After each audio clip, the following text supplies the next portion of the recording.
George, thanks very much for joining us again. Great to have you on the show. Today's going to be a really interesting topic because it's what happens if you get fired from a job at 60 because you're probably not ready for retirement. So how do you plan what you do from 60 to 65 or 70 when you want to retire? So I think it's going to be a very interesting discussion. So let's jump into it. With 30 years experience in auto logistics and state-of-the-art locations in 5 major Australian cities, Precar Fleet Services are a premier all-in-one solutions provider for commercial vehicle fleet operators, leasing companies and original equipment manufacturers. Please visit precar.com.au and click on the link to Fleet Services. Okay, well, thanks for having me on again, John and Mark.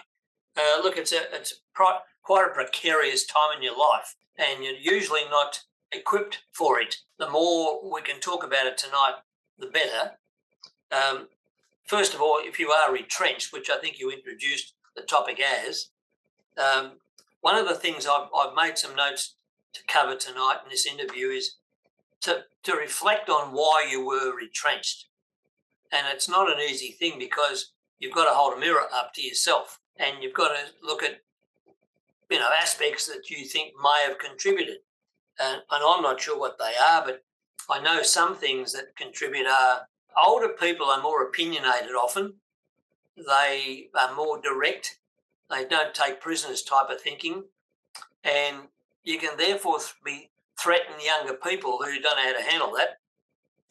And the millennials are softer, they're different breed to us people, us dinosaurs, they often call us. They call me one. I'm 84, so I'm a real dinosaur. But funnily enough, just got a new client last week, so he obviously doesn't care. So one of the things I think you've got to do is you've got to have a good debrief of yourself, and I think you've got to be very courageous. And if you get the opportunity before you do leave that job, you need to ask your HR person or whoever is your person you report to be brutal and say, why do you think I'm not of value anymore? Because that's what retrenchment means. I'm not of value anymore, or I'm not perceived. Very important word. I'm not perceived as valuable anymore, as a valuable asset, caused by many things, downsizing, tech, whatever, okay? So once you get that feedback, I think what you need to do is take time off. That's the first thing I'd say to anybody is don't rush in, take time off, lick your wounds, but think and write a lot. Yeah, very important to write. The mind becomes a bag of spaghetti. You don't know at the end of the day what you're thinking about. You can go nuts thinking it when you've got too much time to think. During COVID, John, I had too much time to think. I'm by myself. My children were gorgeous, but you couldn't have them around and you couldn't see anybody. So what I learned was when it was really interesting to help in this discussion. When you've got too much time to think, your mind wanders and you can get depressed. You can get anxious because you get anxious when you lose control of your future. So if you get retrenched, it's a form of anxiety because you're losing control of your future. So the best thing I think you can do is find out why you're retrenched, why you're not continuing, and then take stock of that. Because I think what comes as the biggest shock is often you're not expecting it. Correct. So it completely blindsides you, and that can be even more devastating because you think, well, everything's going fine, you're doing well in your job, and suddenly they say, well, we're going to downsize or whatever, or we don't need all these positions. Well, I mean, I've had a couple of marriage breakdowns where that's happened as well. When the last thing I've thought of is that I come home to no one. I mean, it's really a shock, and that can spook you, to be honest. So you sort of got to take stock and say, why is this happening? And often you're not there enough, and you're working, you're workaholic or whatever. So there's a great saying, live to work. Don't work to live, live to work. So the thing that I think you've got to do is reflect a lot, and you've got to have a private time. You've got to make notes, write down what you think are the reasons. if you can get it, there's a great film. I made a note to talk about it. It's called The Intern. Has anybody seen the film The Intern with Robert De Niro? Because it's about this topic. Amazing. And it's a brilliant film. And he's in his 60s, and he was the CEO for Yellow Pages in America. So the film says, that's how the film portrays him. But what he did, and I made a comment to say to people that are watching this, he actually went for a lesser job, just get his foot in the door. And he didn't try to go in and tell them how good he was and, what he was. And they had to ask him, to be honest. So he took time to think about what he'd do. The other thing that's a really important thing to do is, and he did it, and it's a good model, is a person in this situation who is retrenched and is not going back, let's say going forward, that's a really positive thing. So is to look at companies who you think you'd like to work for. In the last interview, you remember I said I had looked at companies that I thought I'd like to have as clients. Well, I've given this advice to a lot of people. Work out who you'd like to work for, with, whatever word, and if you fit their culture. Very important to fit their culture. And then what you need to do is you need to look at their website, or as much information as you can, ask around your networks, what is the company like? Now, by that I mean things like where are they situated, what's their office layout like, what's the age demographics, what's the, now, this is a bit detailed, what do they wear? Oh yeah, what do they wear? What's their style of employment? Get to know it, and then if you finally get to a stage where you see or get told of an opportunity, all the more reason why you should do what I call, accountants do this or should do, due diligence. You go down the burrow and find out what they're like. Now, I'll give you an example, and this is not when I was retrenched, but it's a good example for this. When I was asked to be interviewed for the role of a corporate coach at BMW, the lady there mentioned to me, I'd known her for some time in a business sense, make sure you wear, this is really amazing, make sure you wear a dark suit, black shoes, a white shirt, and a dark conservative tie, and speak slowly and quietly. So she packaged me. She wanted me to get the job because of what I knew and my skill base. But I had to, therefore, she was helping me to mirror who I was going to be employed by. Now, there were 5 or 6 applicants for this role, and I was the first appointed. Now, okay, I'm proud of that. But her advice I'm now giving to others. So you need to really look at the style and the culture of the companies that you're going to go, look at and be talking to. And it's even before that, when you're sending in a CV, once you know the style of the business that you're going to send a CV to, make sure you send a colour picture of you in the style of dress that you think they would want to see. Now, not what you normally wear. Okay, so right now when I see clients, and they're, funnily enough, they're younger clients, I'm mentoring people in their 30s and 40s, I don't wear a tie usually at all because they don't. And I wear a refit or dress, a jacket, and so I try to mirror who I'm seeing. And some of them just wear jumpers. Some they just wear a shirt, open neck shirt. That's what I try to do. A bit similar to what I'm wearing tonight. So good casual, if you want to put it in those terms. And the other thing you need to do is you need to word your CV, if you want your proposal, on one page, no more. You've got to say, and people come up, have given me, can you help me with this profile? Yeah, goodness gracious, 10 pages. They won't even get to it. They won't even get to page 5. So you need to have an executive summary and with your picture and it's got to say what your assets will provide to the company first. What are you going to give them? What do you think you can give them? You've got to take some sort of risk, and that's a big word we're going to talk about in a minute. So if you can say what you can do for them without the interview yet, knowing from their website or the ad or the information you've been given, and then document your skill sets, and then in detail, and then document highlights of your business in the past, not hundreds, probably 5 maximum, and in bullet points. The whole thing should be in bullet point, and then at the end of it, you can highlight your qualifications. Now, some of them might be out of date for some of these new young people, but nevertheless, you should be proud of them.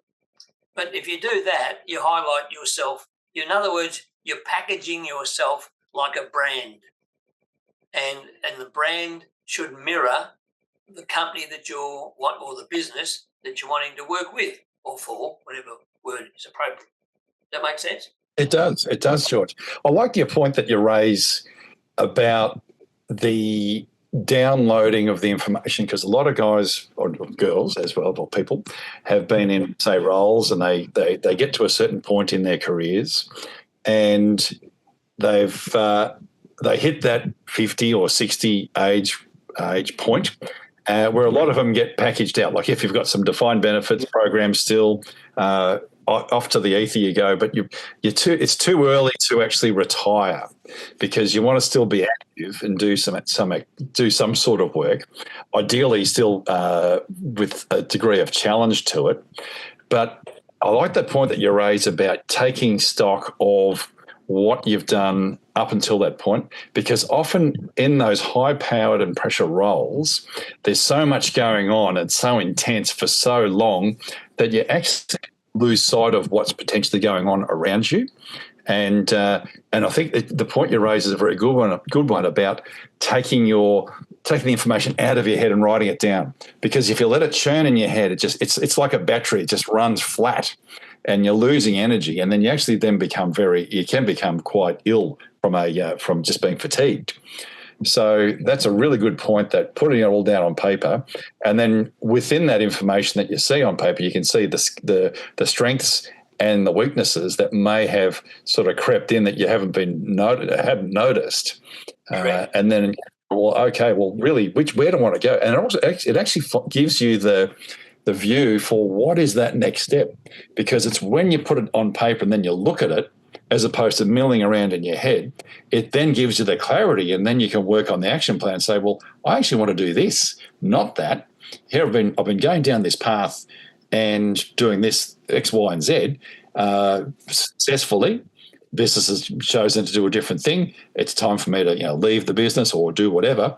And then it's right, well, what's the next challenge? What's the next chapter?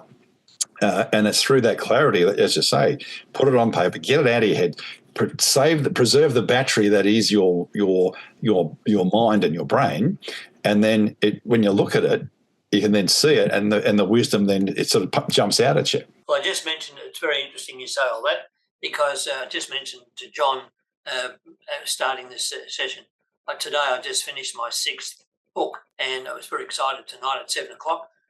It's called The Stealth Bomber, Silently Attacking Men's Mental Health. And that's what you've just alluded to, you see. So when you're very vulnerable at 60, 65, very vulnerable, often alone, it may even be you're by yourself. Your spouse may have passed on, male or female. It's happening quite a bit in the accounting profession, where partners are being asked to retire at 60. Goodness me, 60 is the highest level of your performance level, really, in the world. It's where you've got skills, experience, and wisdom all combined in the cake, right? And it's well known that the best prime ministers, presidents around the world are the best from 65 to 75. Well, now it's getting on a bit longer. There's 65 to 80 in the case of the US. So, but you look around, they're older than younger people. So what you've got to become is, and we talked about this in the last interview really, you've got to become very flexible and pivot a lot. And the point about writing it down, John, Mark, it's very easy to become depressed. I'll use that word. It's part of the grief cycle. Touching on the grief cycle for a second, because you just made the point, John, you usually get retrenched when you don't know it's going to happen. So the first part of there's 5 levels, right? I heard on a football show the other night there were 7. I like this show, so they don't know what they're talking about. Anyway, the first one is denial. You say, it can't be me. I've done everything. Can't be. What's happened, right? That's the first one. The second is you get angry. Second part of the grief cycle is angry. How dare they do that to me? I've given them all this, service, whatever. The third level is interesting in retrenching. It's called bargaining, and it happens in domestic marriage breakups as well. But it's bargaining. If I do this, would you do that? And you can wallow in quicksand in level 3 and not get anywhere. Spin your wheels for a long while. So if you can work out that all of a sudden it isn't going to be reversed, then the next level is quite serious. And the next level is depression. That's level 4. Now, that's when you are overwhelmed by everything. Hence your point, Mark, about writing things down. As I said, you're overwhelmed. It's like you're under a waterfall. You can't get out of it. There's no doors. There's no windows. That's called the black dog in some ways, as you know. But that's quite debilitating and scary and, let me say, dangerous. All right, that'll do. We know what happens to some people, funnily enough, mainly men, when they get to that level. And the 5th level is where you've let go of that and reflected on and what would I say, analysed the situation, and it's called acceptance. So you accept the fact that this is happening or it has happened. It's no one's, well, I can say it this way, I can say, can't I? It's no one's fault. There's no one's blame. It could be a company's downsizing. Like, imagine what Nissan and Honda are going through at the moment, if it's accurate, yeah? Well, Lord knows what's going to happen there. If I had a crystal ball, I'd probably smash them all. So there's going to be a lot of casualties. And that's what happens when you get a merger and acquisition. I've been involved with 2 of those that I know of, which were just terrible. And no names, but a brewery took over a dairy company and they thought everything was like brewery. No, milk's got a shelf life, of course. So there was a culture shock. And 2 tyre companies I worked for, one took the other over. The one who took the company over, actually only the reason they got the M&A was because they allowed the executives of the company they took over to run the new one. Well, try that for size. That was just a madhouse. So it was a sweetheart bridesmaid deal, if you want to call it. But mergers and acquisitions and like that, if you get involved in those, there's really no winners to it. And you get what's called a clash of cultures. And there's nothing you can do because leopards have spots and they only look brighter under the lights. They don't go away. So the people that are controlling the businesses are who they are. So you have to, a bit like an umpire in a soccer or a football match, you've got to play to the umpire. There's nothing you can do about it, and you've got to accept. That's the 5th point. So once you accept that point of the retrenchment, then that frees you up, John. That lets the brakes off. Right, it's a bit of an outlet. You can now spend time on yourself. Now, I love what I think it was Mark said, because I did this. I got retrenched once in a project where I was a general manager for Victoria, actually, and I was used and had my brain picked. That's fine, but it was terrible when I walked in to a meeting and was told, just like you said, John, I wasn't there anymore. Well, what would we do? That's good. I was lucky I had some skills to get over it. And the thing I did was I went away and I did what you've just mentioned. I actually did 3, not 1, 3 SWOTs, strengths, weaknesses, opportunities, threats, on me. And I did them about 2 weeks apart, and I did each one without looking at the previous one. And what it taught me was there was a consistent thread going through my strengths and through my weaknesses, to be quite frank. Yep. And I was more of a right-brain people person, communicator, with a marketing, a strategic outlook, sales, if you want to say it as well. And my weaknesses was IT and that aspect. That wasn't my forte. That's left brain, task orientated. So I worked out that whenever I did this SWOT, it kept coming up with my strengths were the same, even though I didn't check the previous one. That's really important, not to cheat on yourself. So then you get a picture. You form a picture of yourself. And then when you're that age, at 60, 65, I think realism sets in. You've got to know your die cast. I mean, and the next thing I'd say to you, Mark, is you shouldn't go and shouldn't go and do something you've not got a skill at. I mean, it makes it, you've got to now retrain yourself. I laugh when I hear the government saying they're going to reskill all these people. Oh, for goodness sake. Anyway, some will be, that's fine. But if you can have a future where you build on your skills and understand your weaknesses and be proud of your skills and focus on them, you're more likely, 1, to get a job, 2, to make more money, and 3, to be happy, because you're not putting you through distress. So, you know, a lot of people who are retrenched ought to do that, I think. The other thing that I researched a little bit for this interview, but there's the Lancet Healthy Longevity Journal in 2023 had a great article about longevity in the aged areas. Mentally fit super agers, they called them, have great communication and people skills. There you go. And that's what came out of England. That the best, and they're in their 80s. Even these people, you know, I'm 84. I don't care. I tell you that, right? And I've just got new clients this week. So what? You can't get wisdom at 24. So provided you keep this is the part that's interesting. The sort of things you can do when you reach this situation is you could be involved in purposes. You got to have a purpose in life, a pill. All right, you got to take a pill. That's not my saying. That's Dr. John Tickell's saying. Good friend of mine. He calls it a pill. Purpose in life. Okay. So purposes could be, and think of the age group and the wisdom and the experience you've got. We're all in that area. You could become a mentor for people. You could become a coach. You could join a book club. You could get into painting. You could become a singer. I've got a friend who's become a singer at 75. You can start to write books.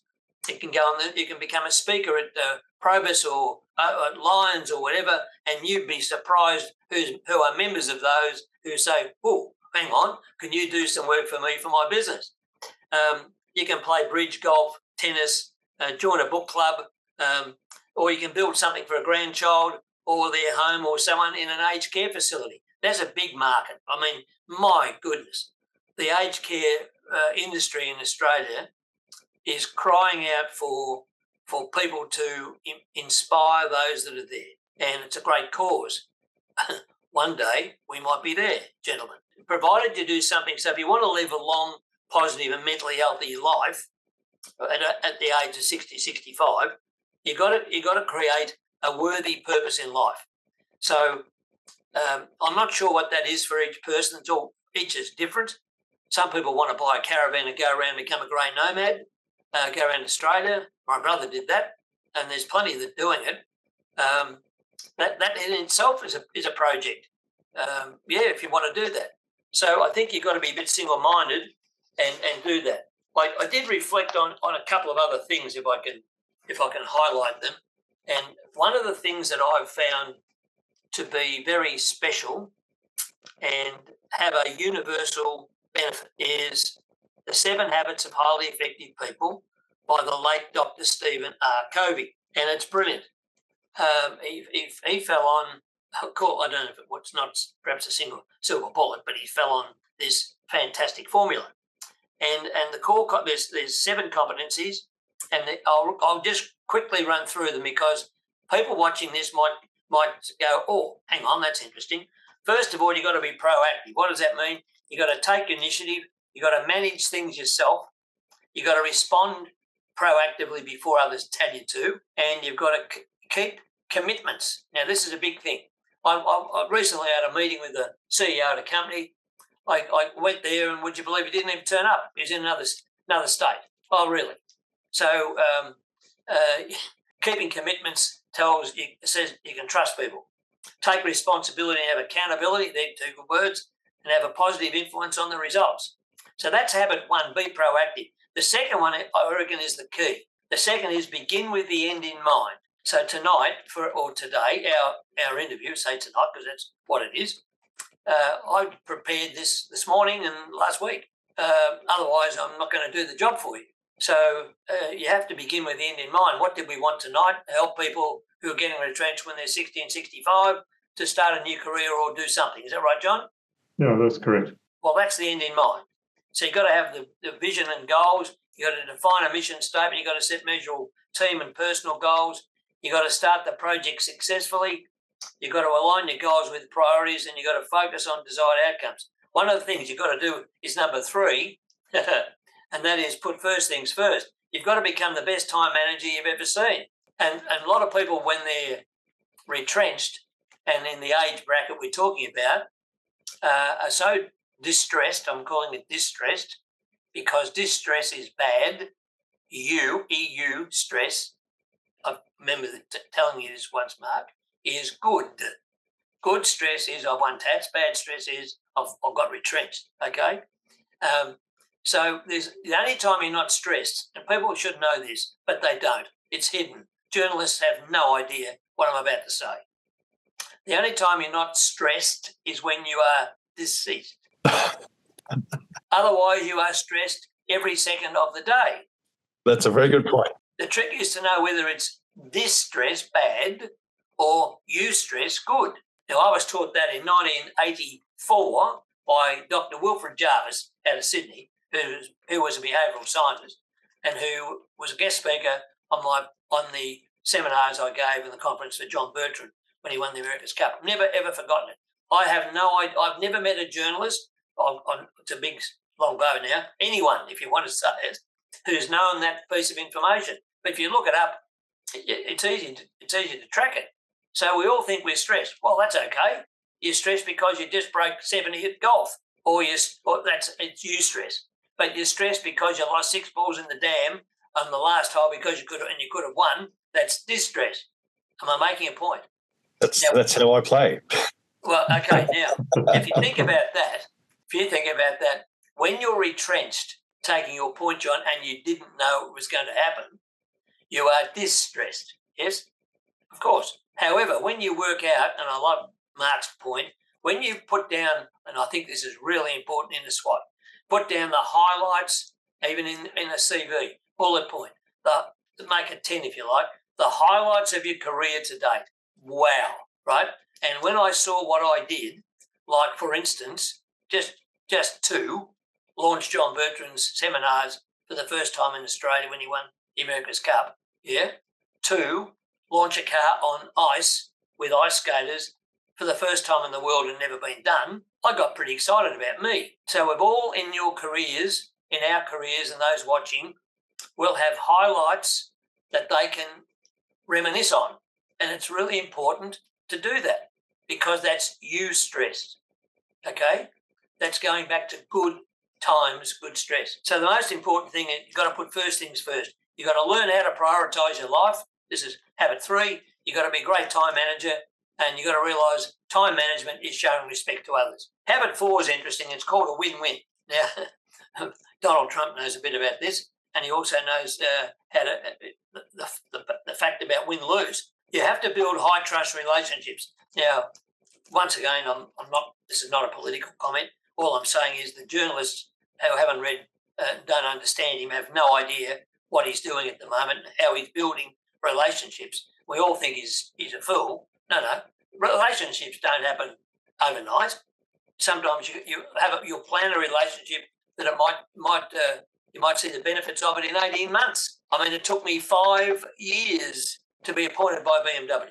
I kept making relationships with people till all of a sudden I got a phone call. And that's what you've got to do. But men men, if we talk about men being retrenched tonight, we're not saying men, but if we say men are terrible at patience. They hate it. They want to do it now. Why can't it be now? Think about going shopping. A female is much more patient than a male. Male is very, very impatient. Habit 5. First, seek to understand so you be understood. So the big key to finding a future is to ask lots of questions and don't answer them. Ask lots of questions when you go for an interview. Ask lots of questions of the person who's seeking the job to be filled. Ask lots of questions. Don't answer them. Be patient. Less is more. I was taught this on radio. Small. Less is more. Keep it tight. Habit 6 is synergize. Leverage those contacts and that you can. Leverage contacts, leverage ideas, leverage knowledge wherever you can. And the 7th one, to make it sort of complete, is what we're doing tonight, really, is sharpen the saw. And that is learn. Continually have a continuous process of learning, a continuous process of improvement. And it's even when you're 65 and 60, there's no reason why you can't learn, goodness me. Some people say, I hate reading books. Well, get used to it. I read books. I've read 35 books this year, and I read them on my iPad. And I find that it's great for me. So they're very interesting just to be a bit flexible. You can do things. You've got to want to do it, though. So the real bottom line to getting a new career or job at 60 or 65 is to realise you have to do something. And I love what Mark said before. You've got to have a project. You've got to, and if you can get a project in COVID, John, I'll tell you, the people that came out of COVID with the best mental health, and I've done all this research for the book I finished tonight, were those that had a project. I actually wrote my biography. Some people I know learnt painting. Others learnt a language. Yeah, it was amazing what they did. Built things, painted the deck, painted the house. And the male needs one, usually, biologically. The females have a project that's easy for them to handle. It's called being a grandma. And they're built to have children and built to look after them. And they've got techniques to do that better than males. That's not to say anyone's better or worse. They're better equipped. But men aren't. I go to shopping centres, Mark, and I see retired guys that are probably CEOs and ex-general managers sitting on husband chairs in the supermarket and the shopping centres whilst their wife has an adventure called shopping. She might not buy anything, but the husbands sit there like statues and bored out of their brain, and it's not good for their mental health. And they're not even talking to the people sitting next to them. It's like they're all sitting like ducks in a row. It's quite scary, to be honest. And I've seen this at so many shopping centres. It's quite sad, really.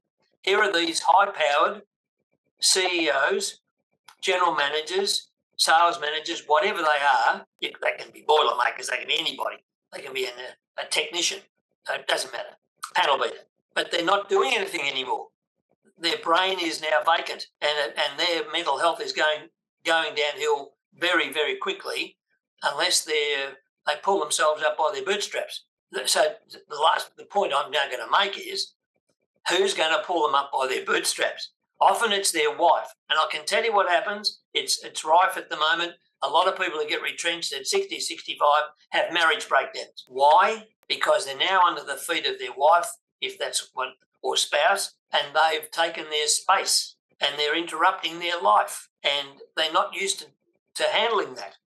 So they need to go to a coach or mentor or somebody, a counsellor, let's use that word, to get help about how to live again. It's really quite a big deal. Is that helpful? Absolutely, because it's interesting, as you say, George, there's with career individuals, whether it's whatever industry it's in, and even a career, say, technical or builder or anyone in the trades, if you're defined by the job that you do, and you mentioned it before, it's very easy for individuals to get trapped in the living to work scenario. And if you can love your work, it's important to love what you do.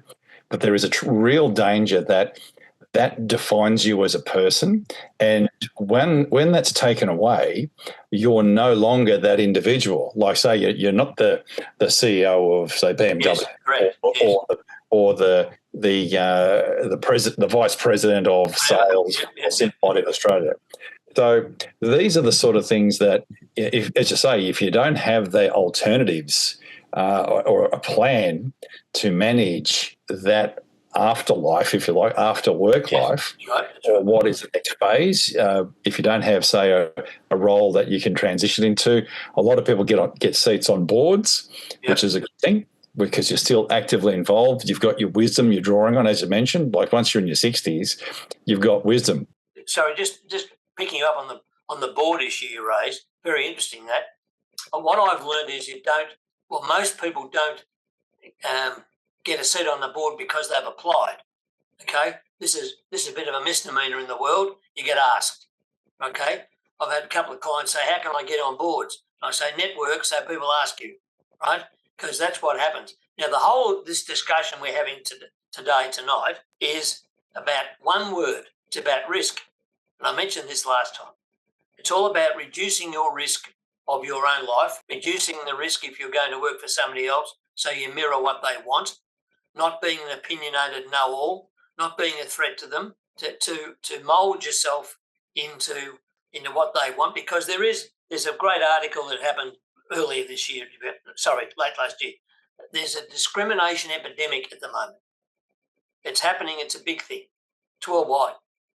But mainly in Australia, it's happening, where you get to 60 or 65 and you're seen as finished. And it's sad, really. So what I'd be saying to anybody who suffers this is, okay, reinvent yourself. Now, I've said this to two people on the golf course a month ago. Okay, there you go. And we're talking about it, and I said, how long have you had your business? Oh, he said 7 years. I said, what, are you suffering the 7-year itch? Did you ever watch, this is dating me, I don't care.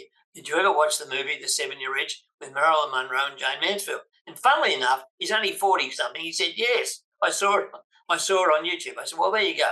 Every 7 years, I think you've got to reinvent yourself. I try to. I massage what I call myself. I massage my positioning statement.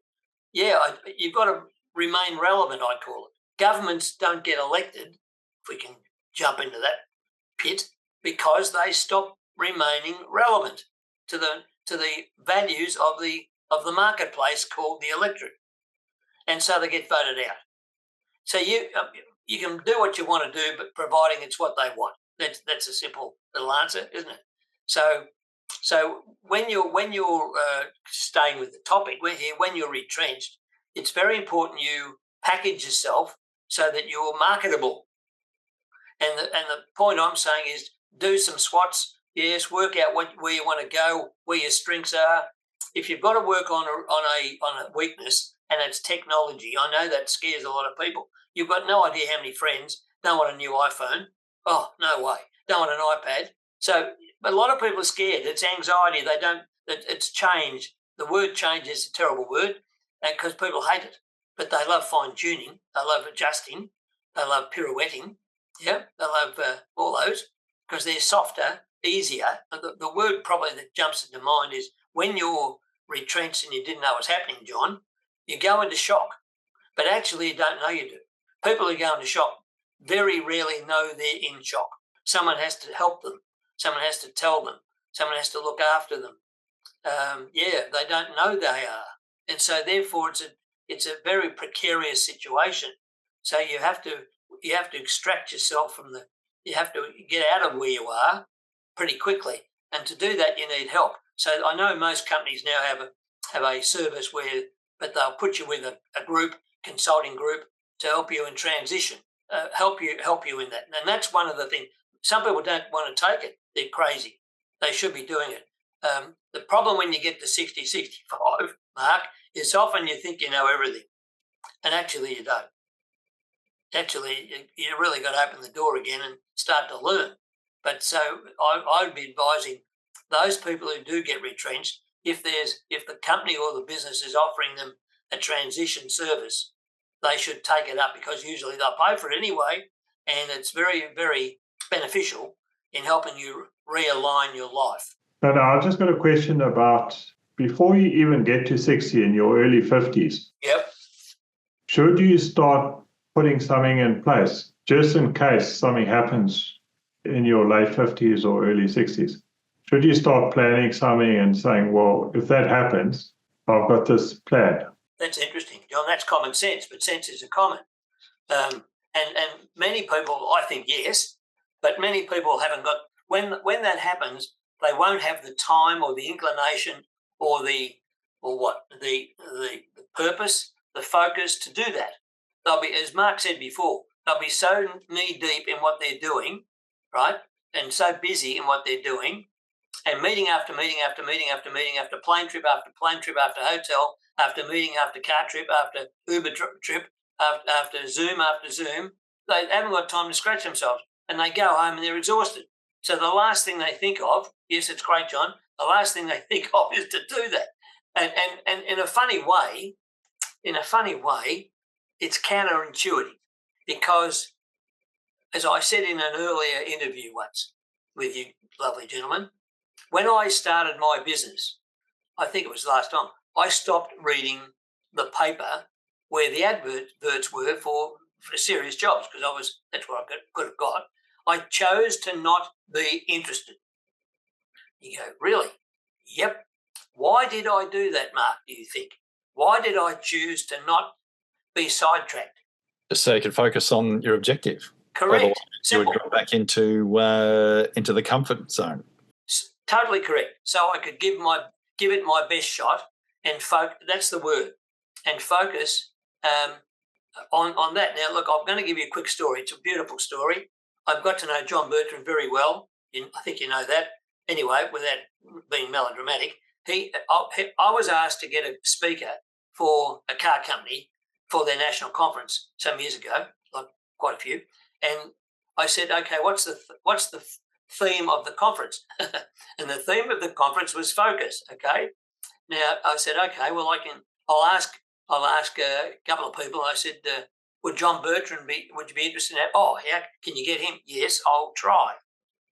Now, when I spoke to John, he was actually had a bit of a glint in his eye, you see, and he's a funny bloke, and he's clever as all hell.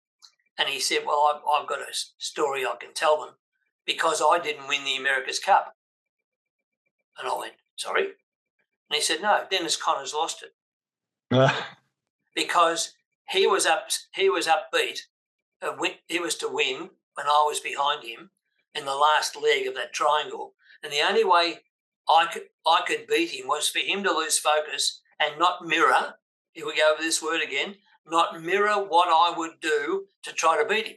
And halfway up, I saw wind on water, but his grandparent, he can see it, that he didn't see. And he said, sort of, to his team, they're crazy. We're not going to go out there. We're in front. We'll just keep going where we are.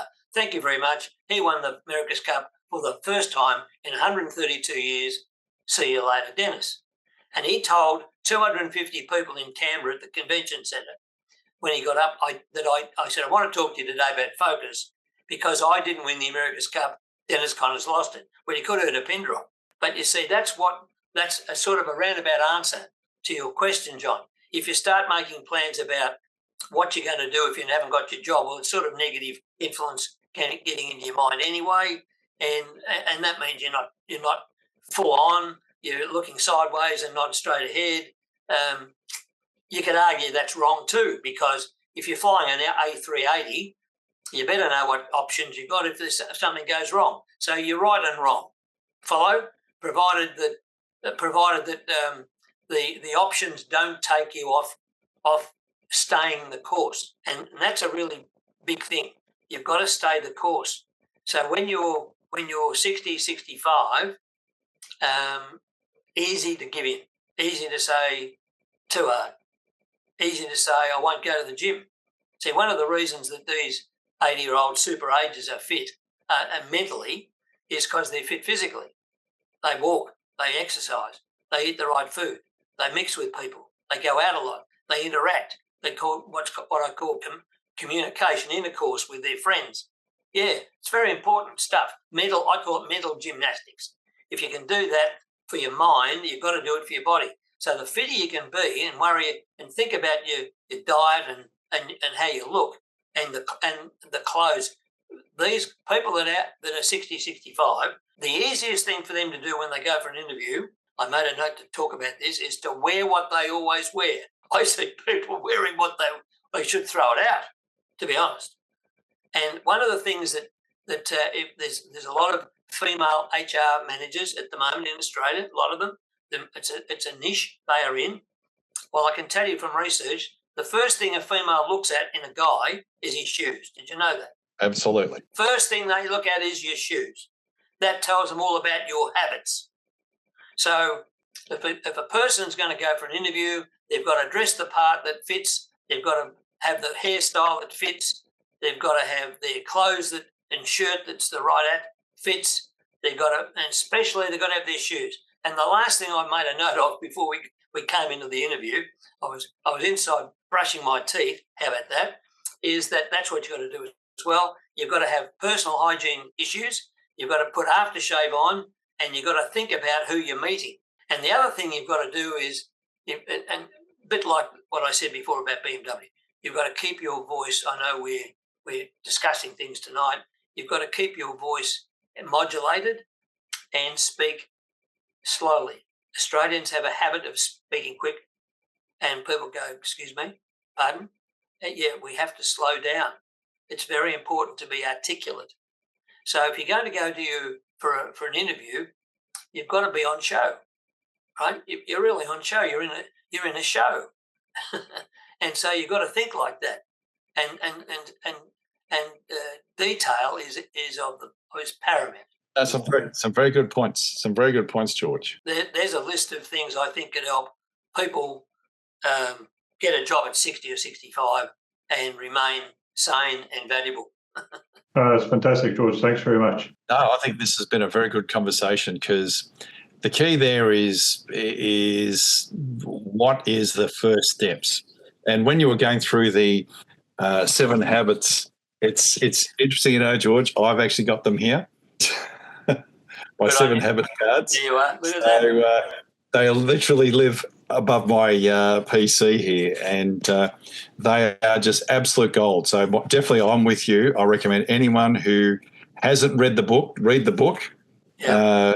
And there's also The Speed of Trust, which is another one from Franklin Covey, because it shows that if high trust organisations are low cost and highly efficient, and highly nimble, whereas low trust are very slow and very inefficient.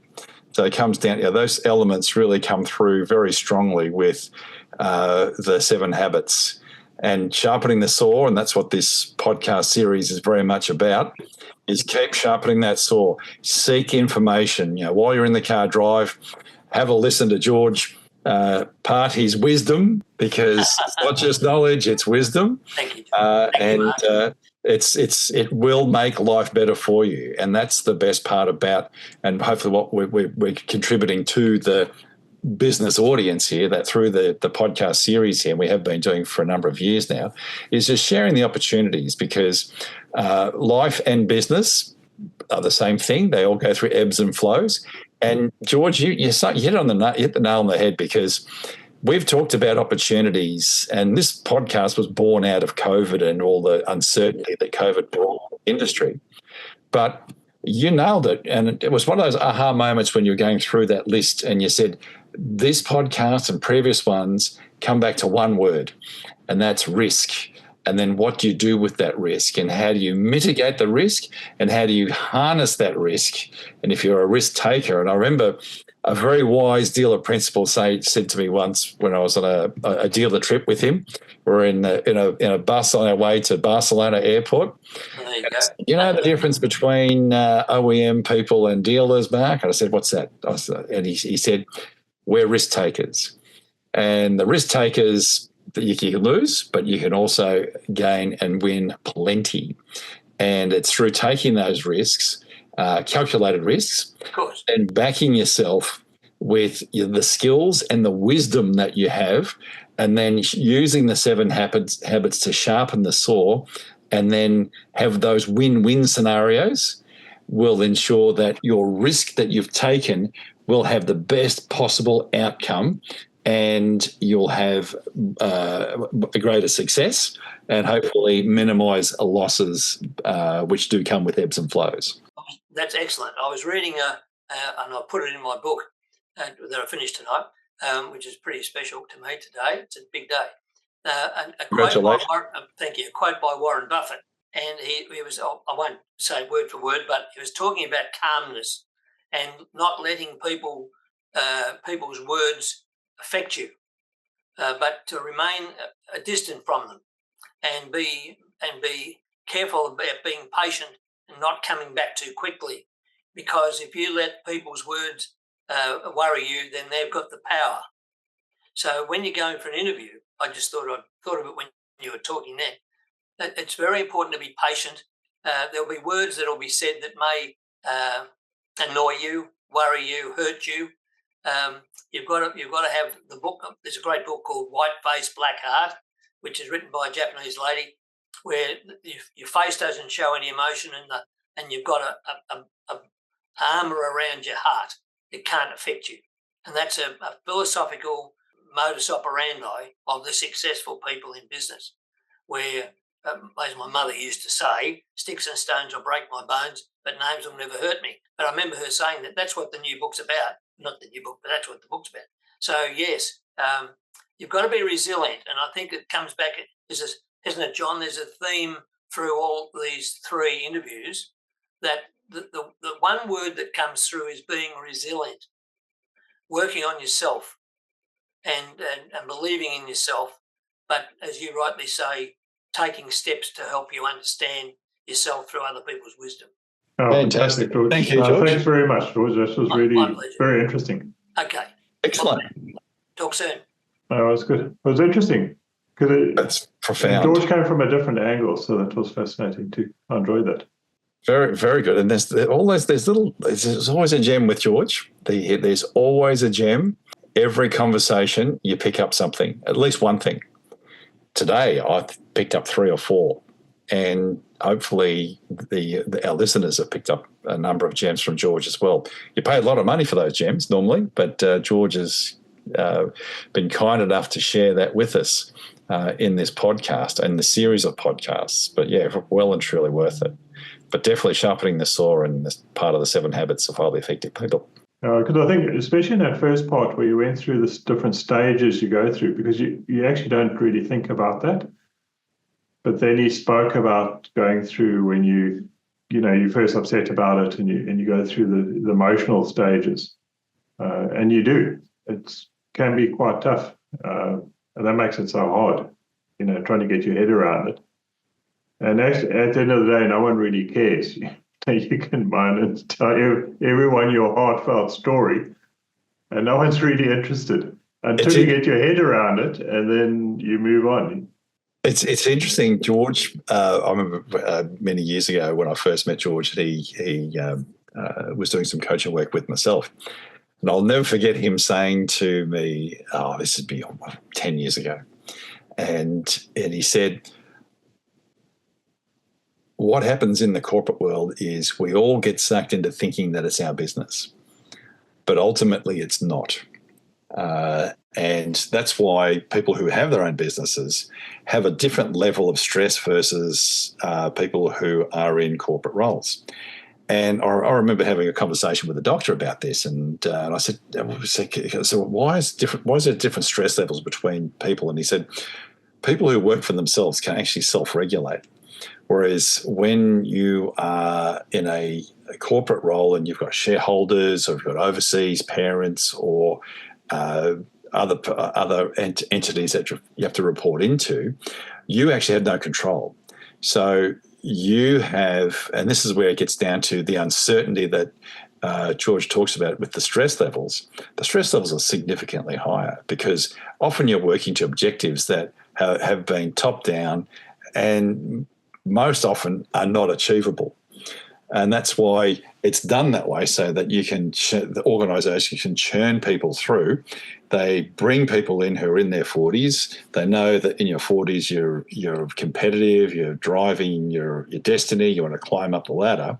So they target those individuals, usually tertiary qualified, because they've been institutionalised to work in large corporations, and it's all about stepping the ladder because the benefits are there. There's the trappings, there's the prestige, there's the remuneration, and there's all the other benefits that go with it, whether it's company cars, healthcare, all this other sort of stuff is sort of bundled in. But it can go just like that. And it's something that you don't realise can actually happen until there's a merger and acquisition. Suddenly you've gone from being a superstar here, someone else has bought you, you've suddenly got, you don't have a godfather anymore, you now need to be moved out because there's a structure over here that's taking that role. And suddenly you realise, oh, it wasn't my company, I wasn't the master of my own destiny.